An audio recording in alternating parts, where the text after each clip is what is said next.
Bem-vindos ao podcast Cevada com Plutônio, um podcast que fala sobre ciência e religião, isoladamente ou tudo junto e misturado.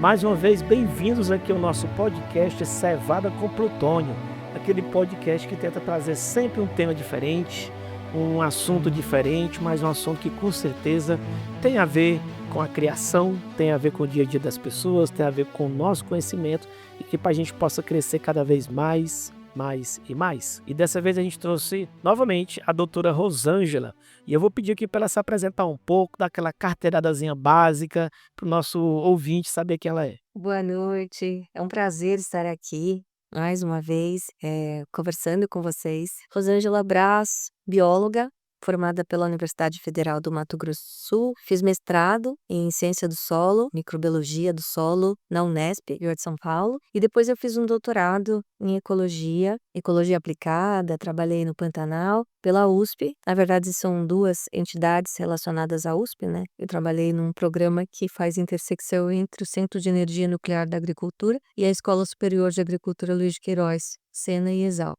Atualmente eu sou professora na Faculdade Adventista de São Paulo, UNASP, no Campo São Paulo, e leciono para alguns cursos, entre eles o curso de Ciências Biológicas. Que bom, como vocês estão vendo, a nossa convidada ela tem um belo currículo acadêmico, mas também ela tem um certo currículo teológico também. Você poderia falar um pouco disso? Eu acho que todo adventista que se dispõe a conhecer Deus também se dedica ao estudo da Bíblia, e nos últimos 20 anos, como cristã protestante, adventista do sétimo dia, eu tenho estudado, e de forma muito especial, o assunto da criação. Justamente por causa da minha formação primária, eu sempre senti necessidade de entender o que a Bíblia fala, né, sobre o papel de Deus enquanto criador e mantenedor da vida.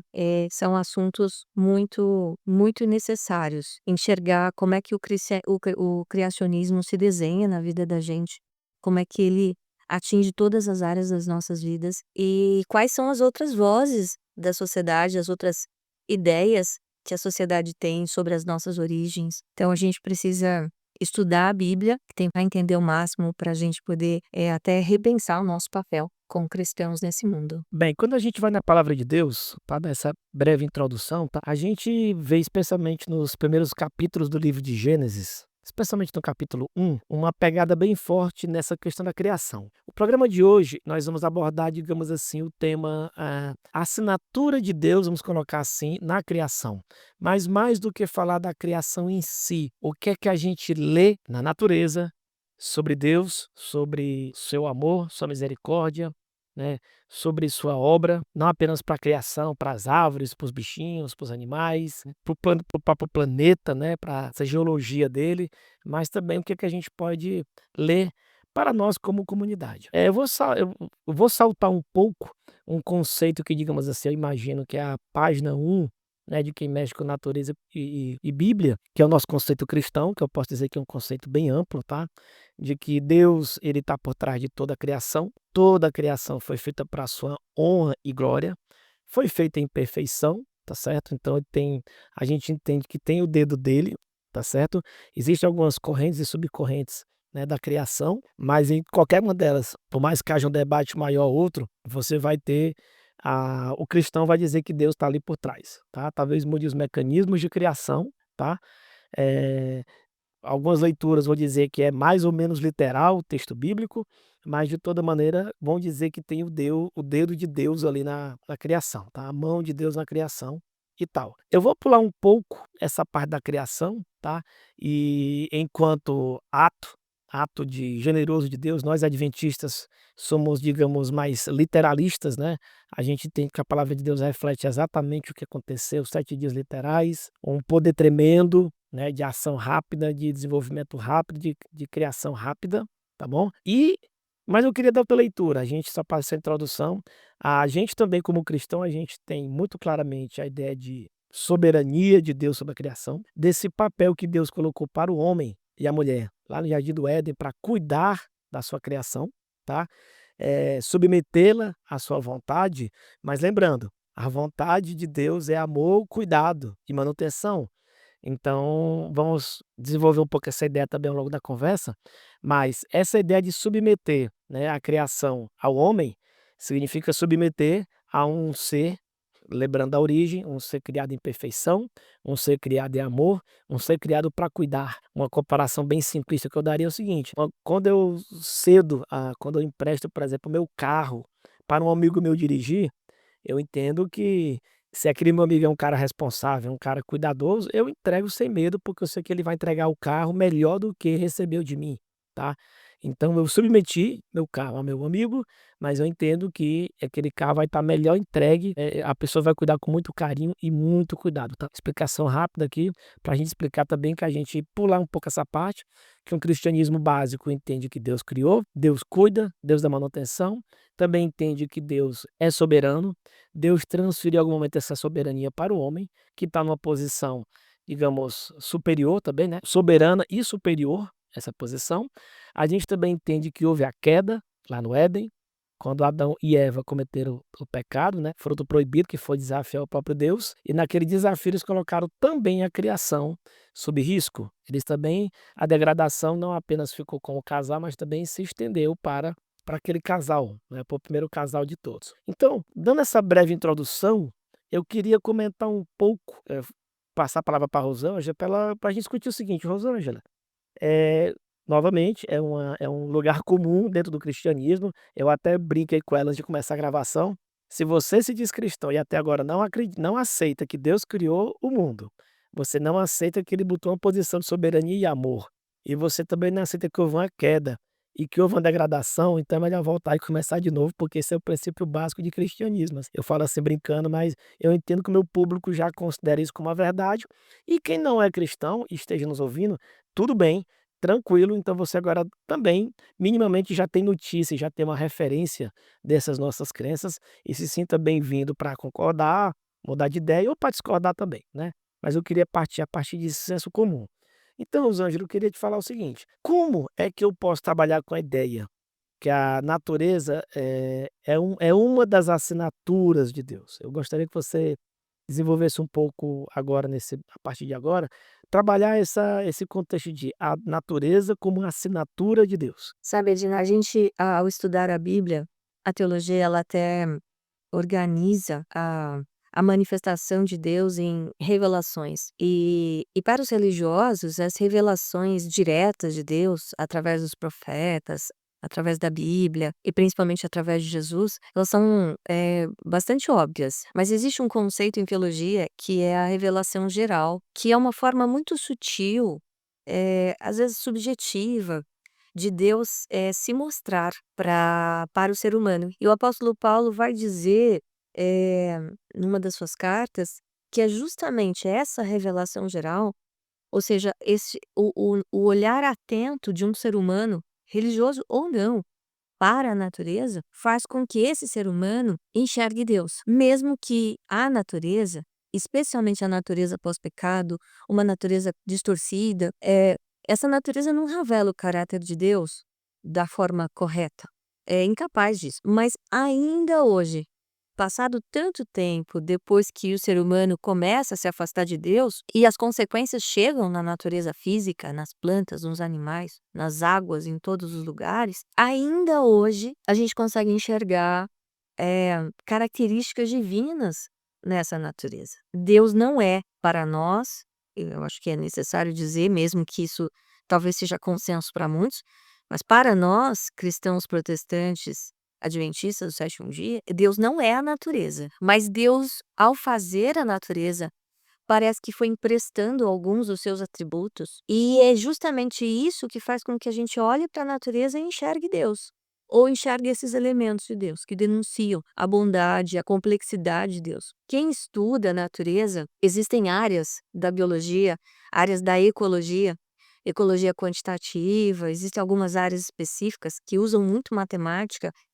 A gente tem níveis de complexidade no arranjo dos sistemas dentro do meio ambiente. E a gente só consegue enxergar 2 ou 3 níveis de complexidade, mas a natureza, ela é muito mais complexa. E aí a gente vai utilizar modelos matemáticos, inclusive, para entender como que os fatores ambientais se relacionam e o peso, o papel que cada um deles tem, porque a natureza é complexa. E ela é complexa porque aquele que a fez é complexo, é grande, é inteligente. A natureza ela é muito generosa. Você usou um exemplo simples do carro, eu vou usar um exemplo simples também.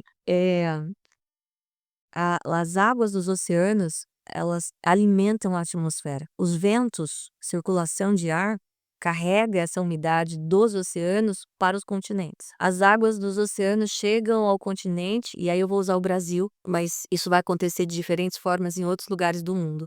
Então essas águas oceânicas chegam e entram para a floresta amazônica, que é uma floresta gigante, originalmente gigante. A umidade que vem do oceano, que chega na floresta, ela encontra duas barreiras: a própria floresta em pé e a Cordilheira dos Andes. Essa umidade que veio dos oceanos, que alimentou o solo da floresta, que fez com que a floresta produzisse grandes árvores. Depois essas árvores cedem essa umidade para outras partes do Brasil, como é o caso do Cerrado, da savana brasileira. Essa umidade chega no Cerrado, que é uma região que, seguindo um padrão global, deveria ser uma região super seca, de deserto mesmo. E não é. O Cerrado é o berço das águas no Brasil, que abastece grande parte das bacias hidrográficas.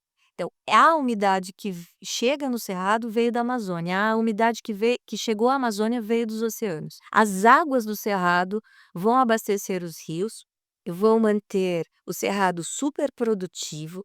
É a região que mais produz grãos do Brasil e que vão servir para as plantas, para os animais. Então, a água que veio do oceano abastece o solo, que serve de suporte para os vegetais, que produz sementes, grãos, frutos para os outros animais, que faz fotossíntese, que absorve o gás carbônico, de maneira que mantém a atmosfera equilibrada nos seus gases. Então, isso mantém a vida, porque daí essas plantas de diferentes espécies vão alimentar diferentes espécies de animais e vão construir o que a gente chama de cadeia alimentar, até chegar nos grandes predadores, né? No ser humano, que é onívoro e come de tudo. Então, veja você, nós estamos falando de uma natureza que doa, né?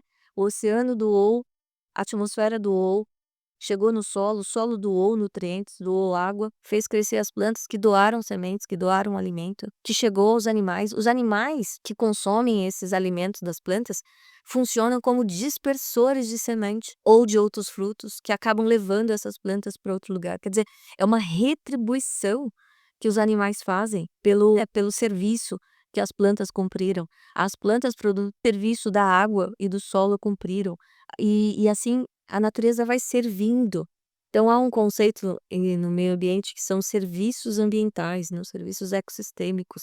A natureza, ela serve, ela entrega, ela doa, ela cede, ela contribui. Então, a natureza é complexa, porque o criador dela é complexo, é grande, é inteligente. A natureza é generosa, a natureza doa, ela serve, ela contribui. A natureza é interdependente. Eu tentei com esse exemplo descrever esse cenário de que sem o oceano não tem umidade na atmosfera, sem essa umidade carregada pelos ventos, que a gente chama de rios voadores, não tem umidade nem na floresta amazônica, nem no cerrado. Sem as águas do cerrado, não tem rio. Sem rio, a gente não tem água para beber, a gente não tem hidrelétrica, a gente não tem energia dentro das nossas casas. O solo fica pobre, não produz alimento. Quer dizer, há uma interdependência entre as partes. Porque aqui tem um outro conceito, o Deus único é uma trindade, então há uma pluralidade dentro da divindade. Deus faz o Adão sente a falta de alguma coisa que ele nem sabia dar nome, e aí Deus, entendendo essa falta, cria a mulher, cria a Eva. Quer dizer, desde o começo, Deus já está indicando pela própria criação de que a gente não é ser isolado, a gente não é independente. E a natureza mostra isso. Há uma interdependência.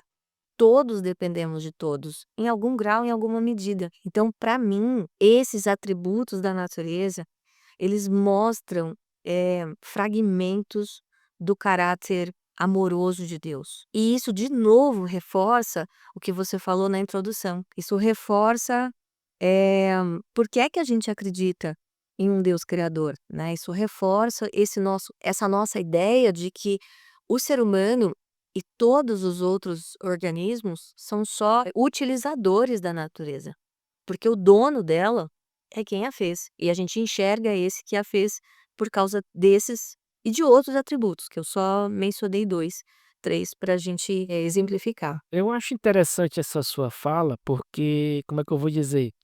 Ela como é que eu vou imaginar aqui? Ela é uma leitura, digamos assim, de uma natureza não caída, eu poderia falar isso? Tipo, porque, por exemplo, hoje a gente vê qualquer documentáriozinho, eu sei lá, na TV é a zebrinha bebendo água e o leão correndo atrás da zebrinha. O máximo de comparação que você vê ali são as leoas trabalhando em conjunto para conseguir pegar a caça, e parece que é sempre um jogo de briga, briga, briga, briga, parece que tá todo mundo um conflitando com o outro. Então eu gostaria também de comentar contigo o seguinte, o quanto, foi um tema que a gente estava conversando agorinha, o quanto a gente pode dizer que o que a gente vê hoje do mundo, especialmente da natureza, né, é uma leitura, digamos, é uma leitura de uma natureza caída. Você poderia falar um pouco sobre isso? Porque o que você falou tudo é muito bonitinho, né, o que você falou é muito bonito, é muito lindo.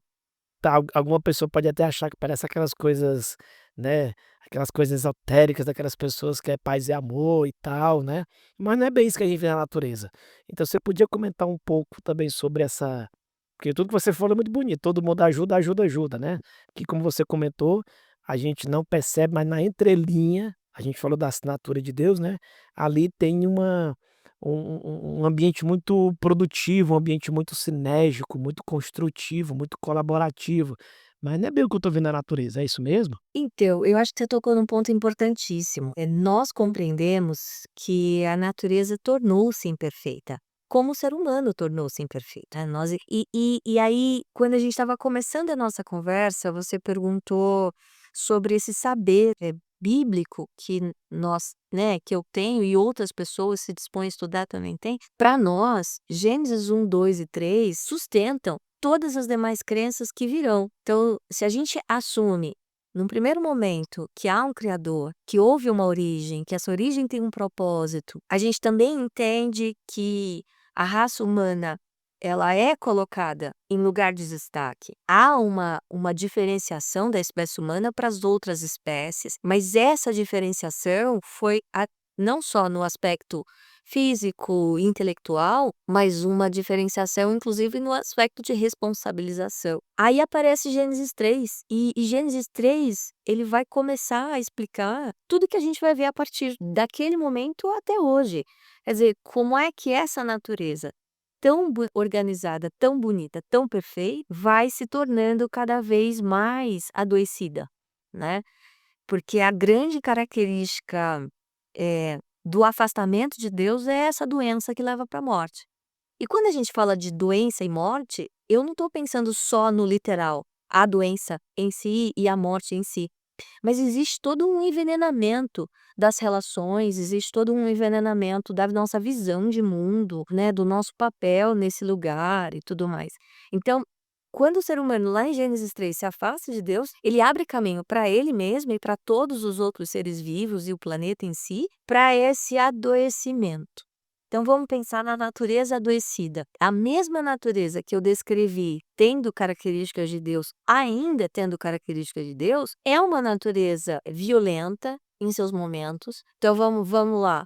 Ah, a gente olha o mesmo rio que foi abastecido pelas águas que vieram da atmosfera, é o rio que, com o excesso de água, vai transbordar, vai alagar, vai invadir territórios, vai arrastar o solo da margem, se essa margem não tiver cobertura vegetal e às vezes até quando ela tem. Então, a mesma chuva que umedece o solo, quando ela vem numa força maior, ela derruba encostas e causa uma série de transtornos. Então, depois de Gênesis 3, a natureza ela vai ganhar um caráter cada vez mais desequilibrado. E isso se manifesta nos elementos abióticos, água, solo, ar. Isso se manifesta nas relações. E não só nas relações entre seres humanos, mas nas relações de todos os seres vivos, né? Mas é curioso isso.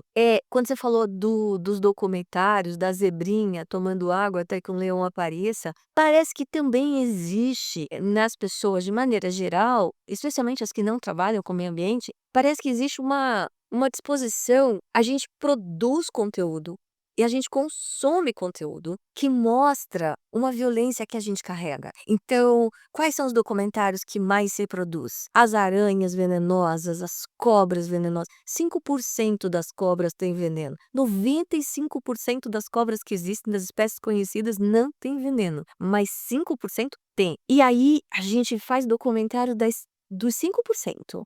E toda a nossa ênfase é sobre os 5%. As cobras cumprem um papel importante na natureza por causa da cadeia alimentar. Mas o nosso olhar é que todas as cobras são perigosas e eu conheço inúmeras pessoas que, se virem uma cobra, matam ela, sem nem questionar se ela tem ou não veneno. Então, veja, os documentários de tubarão, quer dizer, milhares de espécies nos oceanos, mas o nosso olhar, a nossa atenção é para aquilo que é violento, para aquilo que é agressivo. E isso a gente vai fazendo não só sobre as espécies animais e vegetais, mas a gente vai fazendo sobre todas as outras coisas da vida. Porque parece que é isso que em Gênesis 3 aconteceu. A gente foi lentamente se afastando desse ideal divino. E a gente não foi sozinho. A natureza foi conosco, né? Ela foi se afastando desse ideal divino. Então a gente tem parasitismo, predação, né? O leão comendo a zebra é uma predação. Quer dizer, ele está comendo porque ele precisa comer. Agora, você também não vai ver, a não ser que aconteça algo muito bizarro na natureza, mas você não vai ver o leão matando 5 zebras e estocando a carne das 5 para comer depois. É violento ver um cervo, um veadinho, um animalzinho aparentemente frágil, sendo devorado por uma onça. É violento, mas aquele animal que está matando, ele está matando porque ele precisa comer. Ou ele se sentiu muito ameaçado. Há casos de violência gratuita na natureza? Tem registros. Tem registros de primata que matam outros indivíduos, matam filhotes de outros indivíduos, simplesmente para reduzir os descendentes de um determinado macho, para que haja domínio daquele macho mais forte. Então você tem violência na natureza, que não é só para sobrevivência. E isso só reforça essa ideia de que a natureza se afastou do ideal divino com o ser humano. Então a gente vai enxergar mesmo brutalidade e violência no reino animal, no reino vegetal, entre micro-organismos, né? Existe competição. A gente descobriu o primeiro antibiótico, que foi a penicilina, né? O Fleming descobriu o primeiro antibiótico simplesmente porque um fungo cresceu num meio de cultura que tinha uma bactéria importante, e aí o fungo não deixou a bactéria crescer. E foi aí que o microbiologista olhou e falou: olha só, vamos ver por quê. E começou a estudar e surgiu o primeiro antibiótico. Então, a ideia de que uma espécie, no caso de fungo, né, do gênero Penicillium, produz uma substância que impede que outra espécie cresça. A gente pode olhar isso e pensar: nossa, em Gênesis 1 e 2 isso não aconteceria. E a gente pode olhar isso e falar assim: olha só que interessante. Apesar do pecado, na natureza, uma espécie controla a existência de outra, para que aquela espécie que seria adoecedora, por causa das bactérias, sejam reguladas pela presença de fungos, por exemplo. Então, dá para a gente olhar para a natureza e enxergar essa ambiguidade, sem precisar divinizar a natureza, sem precisar demonizar a natureza. Dá para a gente ter esse olhar mais amadurecido, que a gente não vive num cenário ideal, perfeito mesmo. Dá. É interessante, né, como esse nosso programa está se desenvolvendo, porque a princípio, né, a gente pode pensar, a natureza, vamos falar da natureza, que Deus é bom e tal, mas, como é que eu vou dizer? Eu acho que quem já teve a experiência de entrar numa casa bonita, uma casa que você percebe que tinha traços interessantes, traços elegantes, mas uma casa que está largada, abandonada ou maltratada há muitos anos ou meses, é visível que você consegue perceber que realmente ali está um ambiente de caos, está um ambiente complicado, um ambiente sujo, um ambiente depredado, um ambiente degradado, mas é visível que aquele espaço foi feito com muito carinho, com muito cuidado, com muito amor, né. É visível também, às vezes, você vê aquela criança que uma família, sei lá, outro exemplo, Você pode chegar numa casa e você percebe que aquela casa pode ter suas desfuncionalidades, ela pode ter seus problemas, mas é visível que alguém ali tomou cuidado, sabe. Às vezes você percebe que a família tá bagunçada, mas você consegue perceber que parece que ela veio de bom berço, como se fala, né. Parece que ela teve bons pais e bons avós feitos. Então, esse nosso papo também, né, Rosângela, tá indo muito nesse caminho de que, ao olhar essa natureza, né, mesmo que caída, decadente, cheia desses conflitos, é muito perceptível que, se a gente der um olhar um pouco diferente, esse olhar negativo, na verdade, está mais para uma exceção, uma distorção, um desequilíbrio do que realmente um projeto original, né. Quando você olha para a natureza, como você comentou, né, por mais que o leão casse a zebrinha, ele não vai matar 5 zebras só para poder dizer que é o bichão. É um exemplo que a gente comentou em off também, você não vai olhar para um esquilo que está lá armazenando as nozes, né, para quem via muito Disney, né, os desenhos animados do Pato Donald lá nos anos 50, 60, que passava até um tempo de você não vai ver um esquilo juntando 10 caminhões de nozes, porque ele pode, e menos ainda colocando outros esquilos para juntar nozes para ele. Ele não vai fazer um esforço de juntar nozes que nem em 1000 anos, 1000 esquilinhos conseguiriam comer. Então a gente não observa esse tipo de comportamento na natureza, apesar de, como você disse, você pode ver comportamentos, arbitrários, violentos, sem sentido, mas eles beiram a exceção, né, a gente ainda consegue ver uma assinatura maior. E boa parte desse nosso bate-papo é o seguinte: a gente pode ter uma leitura de Deus através da natureza, mas não tentando entender que Deus é distante, ou que Deus ele é descuidado, ou que Deus ele promove a maldade. Pelo contrário, se a gente lembrar lá para o começo da nossa conversa, que a gente estava falando de humanidade caída, né, uma humanidade que está entregue, assim, que optou por entregar o domínio da terra ao mal, né. E se você vê que a gente tem milhares de anos de paulada na cabeça, e você ainda consegue enxergar tanta coisa boa, tem alguma coisa aí, né, que a gente não está enxergando, ou que a gente está dando atenção demais a alguma coisa negativa, né. Excelente. Você sabe que você tocou num ponto que eu acho muito curioso, quando eu disse que em Gênesis 3 a gente começa a entender como é que chegamos aqui, 5. O ser humano se afasta de Deus, e esse afastamento vai acontecer de muitas maneiras. Na religião, a gente estuda muito os comportamentos morais, o efeito do pecado sobre a moralidade do ser humano. E tá certo. Mas tem um aspecto do afastamento que o ser humano tem de Deus e que às vezes a gente não presta tanta atenção. O ser humano vai perdendo a confiança em Deus. E a gente vai ver isso já na fala de Adão. Quando ele conversa com Deus, ele fala: "Eu ouvi a sua voz, eu me escondi. Tive medo e me escondi". Esse medo que vai se desdobrar, que vai se manifestar em N situações da vida, ele aparece, a meu ver, no medo de Deus, sei lá se por distração, às vezes Deus está ocupado demais e não percebeu que eu preciso comer essa semana. Será que Deus está distraído cuidando do universo e de tudo que existe, e ele não percebeu que eu estou precisando de um casaco novo? Então vai que Deus se distrai e não percebe as minhas necessidades. Então eu preciso, medo, desconfiança de Deus, fruto do pecado. Eu preciso acumular, eu preciso reter, porque vai que Deus não supre a necessidade do agora. Então começa, esse medo que vai aparecer, os 3, ele vai se manifestar nesse caráter prático da vida.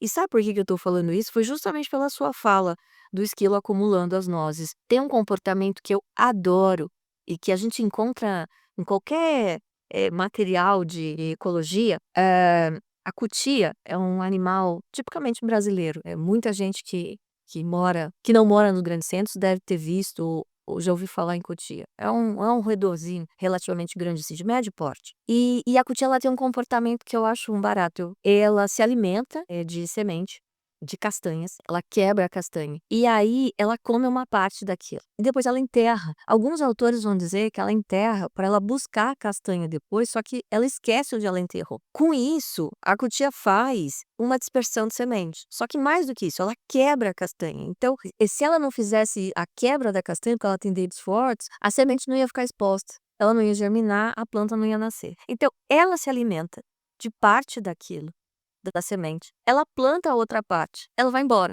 Depois ela colhe de novo e come de novo. As cutias não desapareceram, elas continuam existindo. E Jesus vai fazer, ele vai fazer justamente, ele não vai usar a cutia, mas ele vai falar dos lírios, ele vai falar das aves que não plantam e que mesmo assim Deus as sustém. Eu entendo que a gente não consegue se apropriar dessa ideia que Jesus coloca, dessa proposta que Jesus coloca para nós, justamente por causa desse afastamento de Deus.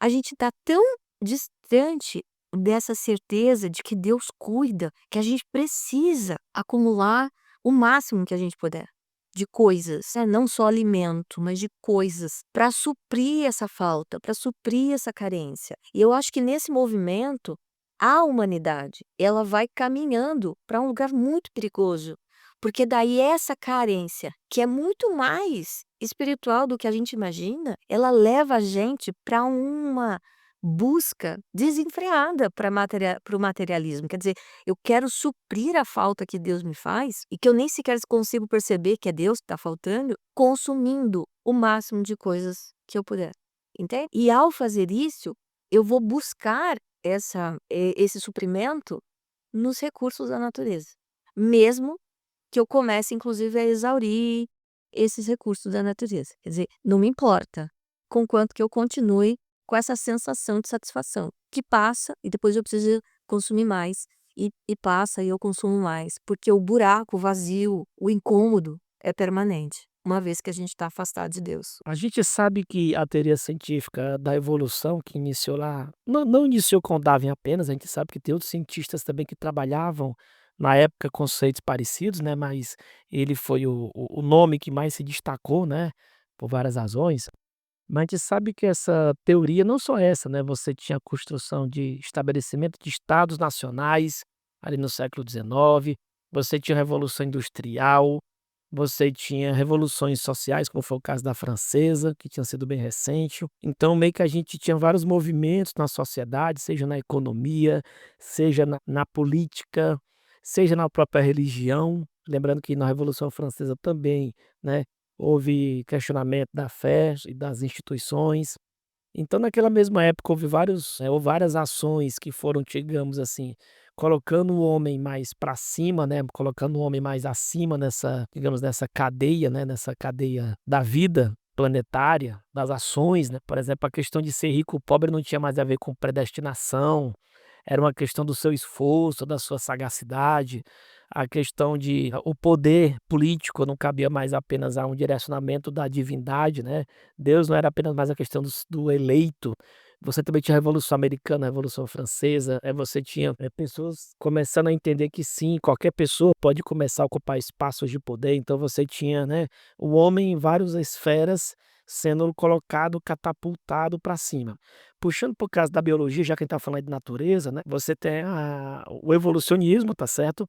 Que começa a tentar explicar as mudanças na natureza por vários mecanismos, e um deles, não apenas esse, mas um dos mecanismos seria a lei do mais apto, que eu cresci ouvindo a lei do mais forte, né, então depois foi corrigido o termo, né, o pessoal começou a ver que estava gerando uma dispersão, e novamente não estou culpando o evolucionismo por isso, mas eu queria te fazer uma provocação que é o seguinte: o quanto uma leitura desequilibrada de uma natureza desequilibrada, tá certo?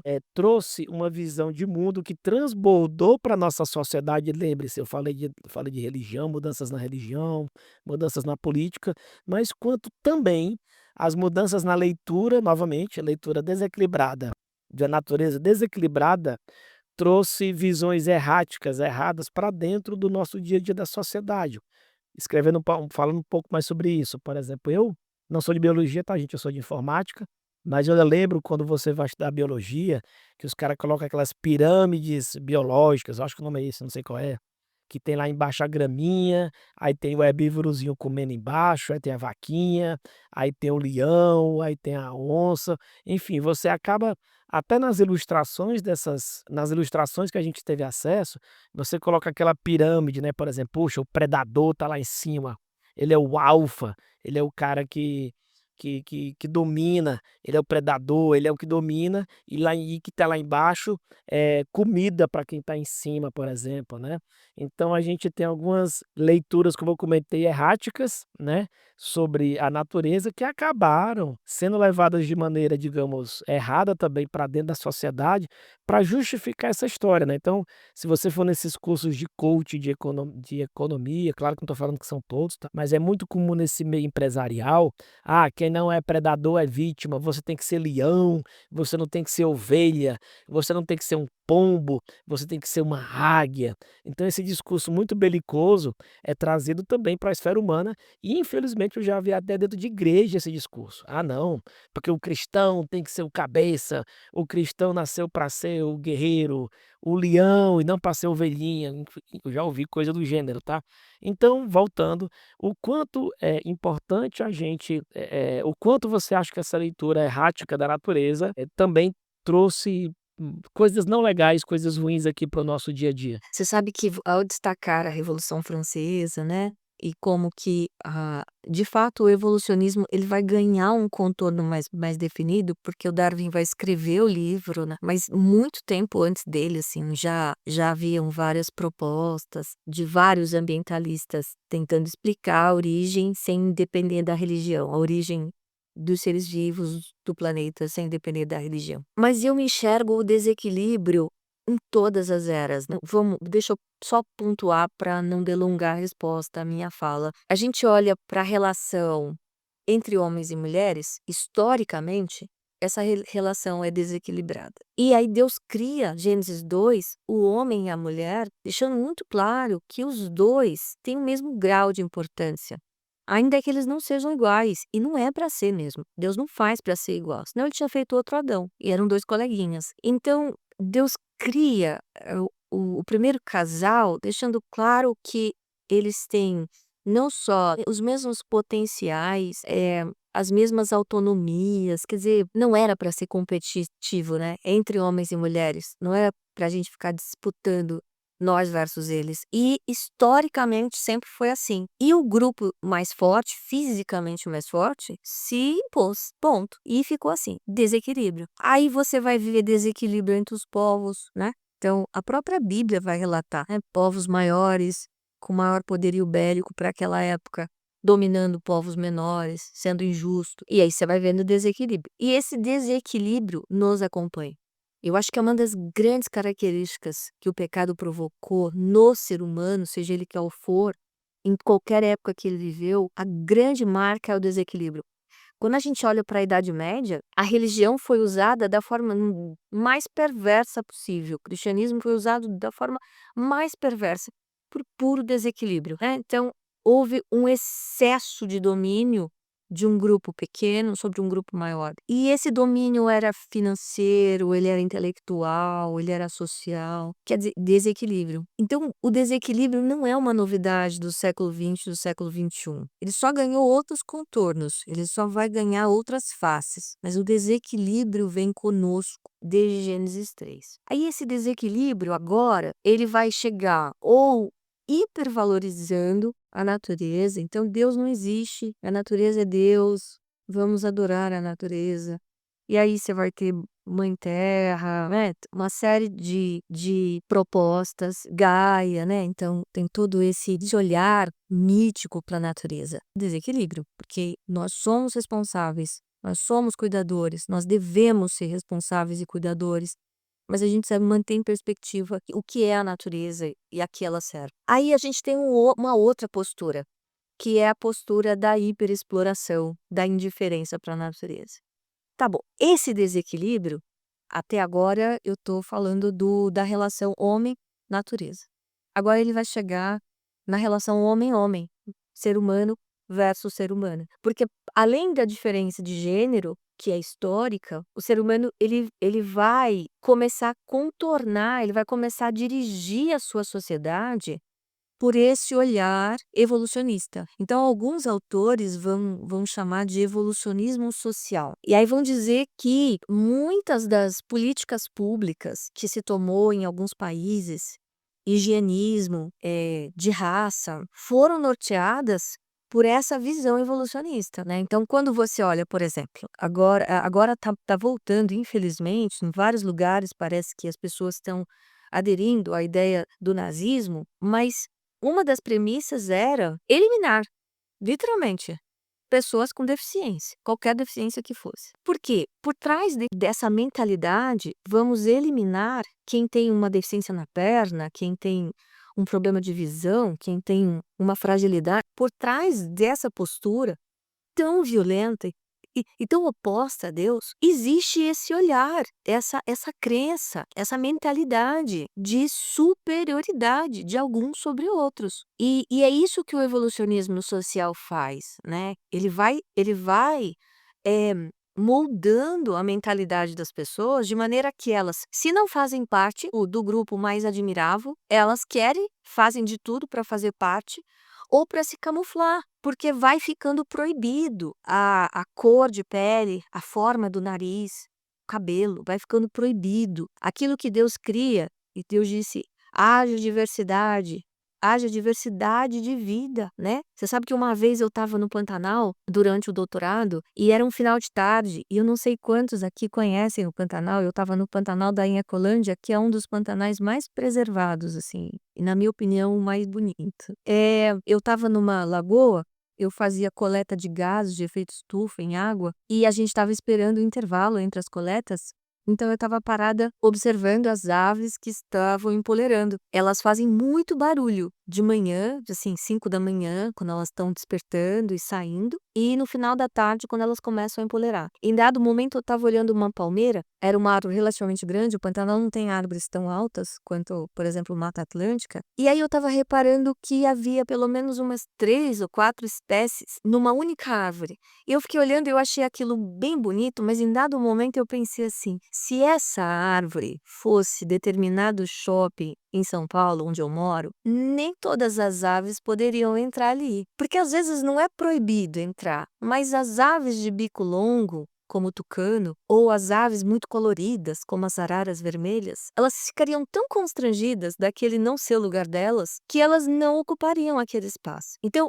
quando a gente olha para a natureza, a gente vê respeito pelas diferenças de forma que Deus criou. O evolucionismo social faz com que a gente despreze qualquer diferença que não é dominante, do grupo dominante, de uma categoria dominante. E alguns desprezos são tão grandes que levam as pessoas à morte. Tamanho afastamento de Deus. E a gente começa a ver o ser humano competindo em diferentes níveis entre si. Então, se num primeiro momento você vai ver vestibular é um mecanismo de competição.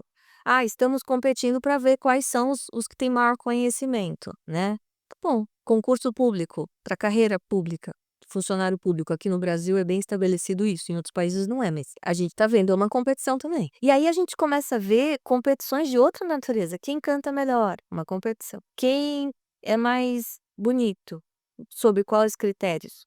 Aí tem uns critérios pré-definidos, né. Então, a gente começa a ver que a competição, ela vai entrar nas carreiras, a competição vai entrar nas condutas, a competição vai entrar nas relações. E chega um momento que "Ai, mas a competição é necessária". Talvez seja mesmo, porque como é que a gente também vai, né, organizar, como é que a gente vai definir quem tem mais competência para determinada função? Talvez a gente não tenha desenvolvido critérios mais, equilibrados mesmo. Mas a gente precisa olhar o todo e pensar que toda competição é necessária? Ou será que há certas competições que só servem para reforçar essa distância que existe entre as pessoas? E se nem todas as competições forem necessárias, pode ser que isso já seja reflexo desse evolucionismo social, que a gente enxerga porque é isso. Ou é o mais rápido, ou é o mais forte, ou é o mais competente numa determinada função. Você tocou num ponto, Edinardo, e eu vou colocar aqui um outro conceito que é muito de quem trabalha com o meio ambiente. Até para problematizar, talvez, essa ideia. Você falou da grama e do leão. E como que a gente valoriza os leões e acaba usando os grandes felinos como símbolo de força.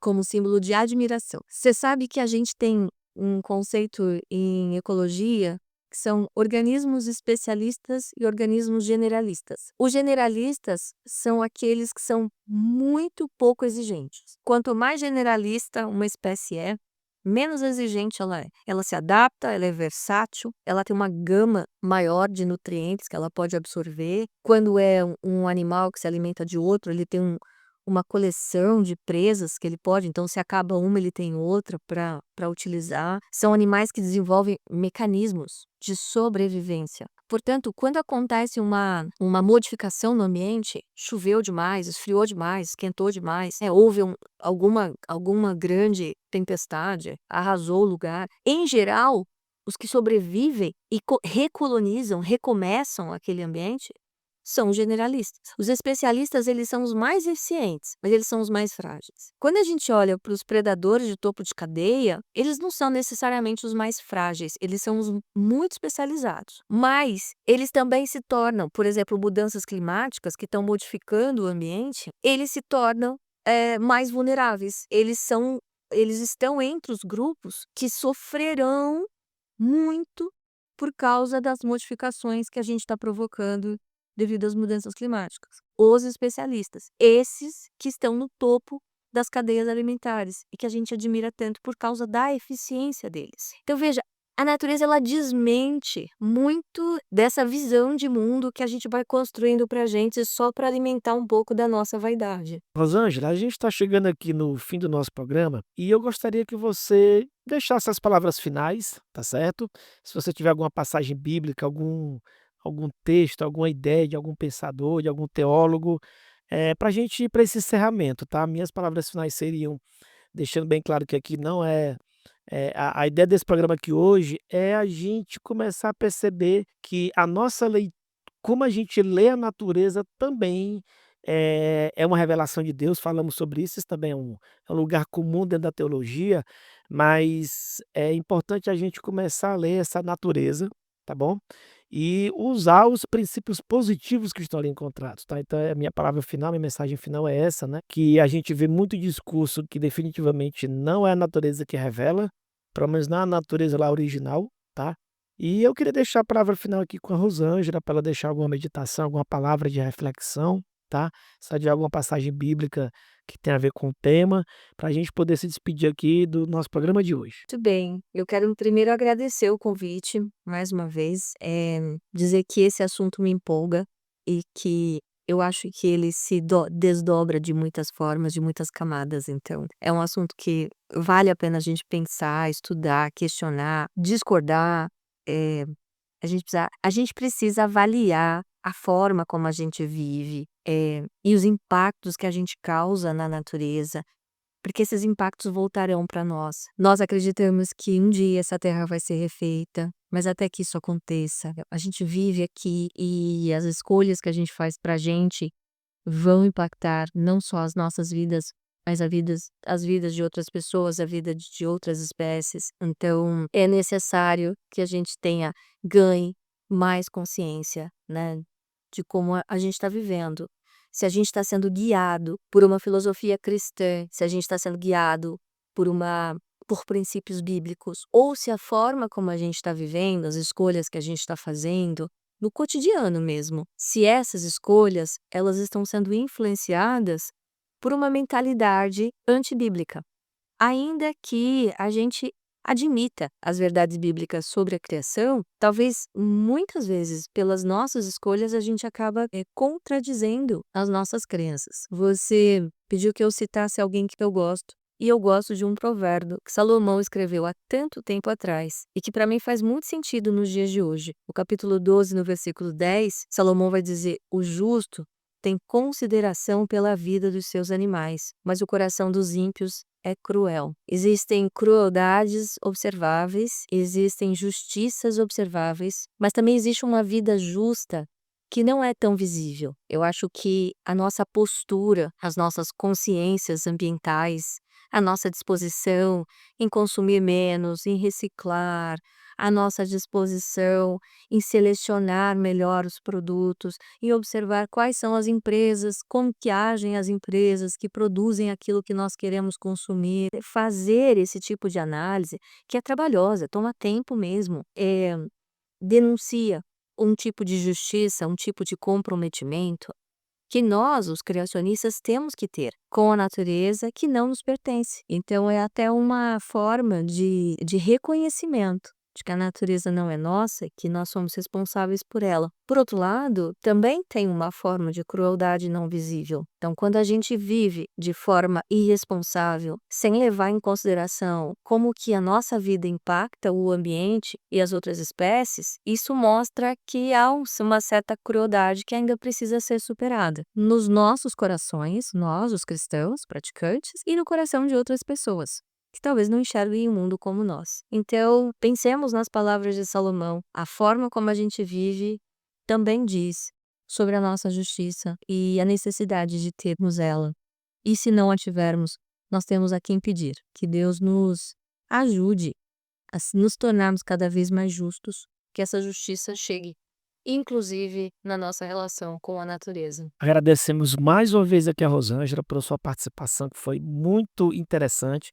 Trouxe um ponto de vista um tanto diferente, né, do lugar comum. E eu faço minhas as palavras dela, que a nossa relação com a natureza, com a criação, lembrando que somos mordomos dela, revela muito sobre a nossa natureza também, tá?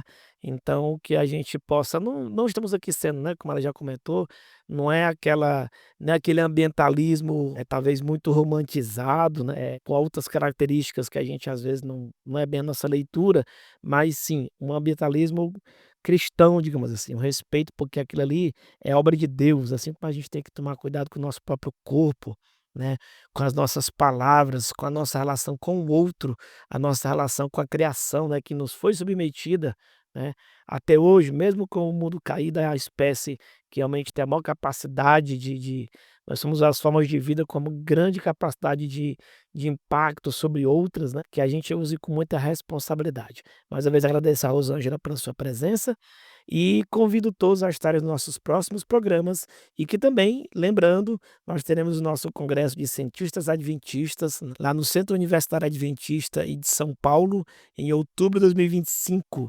Para saber mais sobre isso, procura nossas redes sociais, nosso site, para poder saber como é que você pode participar. Um abraço a todos e até mais. Você já nos segue nas redes sociais? Não? Então siga-nos agora mesmo no Spotify e inscreva-se no nosso canal no YouTube. Assim, você não perde nenhum episódio do nosso podcast que vai ao ar toda quinta-feira às 5 horas da tarde. E se você é adventista, aluno ou titulado com mestrado ou doutorado em qualquer área do conhecimento, faça parte do movimento Cientistas Adventistas. Mande um e-mail para cientistasadventistas@gmail.com. Será um prazer ter você conosco. Aviso! O Movimento de Cientistas Adventistas é um ministério de apoio que não possui vínculo jurídico ou administrativo com a organização da Igreja Adventista do Sétimo Dia. O podcast Cevada com Plutônio não fala em nome da Igreja Adventista do Sétimo Dia, suas instituições, ministérios oficiais, obreiros ou colaboradores. Se você gostou deste episódio, assine gratuitamente nosso podcast no Spotify, Amazon, Apple e se inscreva no nosso canal no YouTube. É só procurar por podcast Cevada com Plutônio nos streams de áudio ou Cientistas Adventistas no YouTube, Instagram, Facebook e X. E compartilhe com seus amigos. Assim você nos ajuda a chegar a cada vez mais pessoas.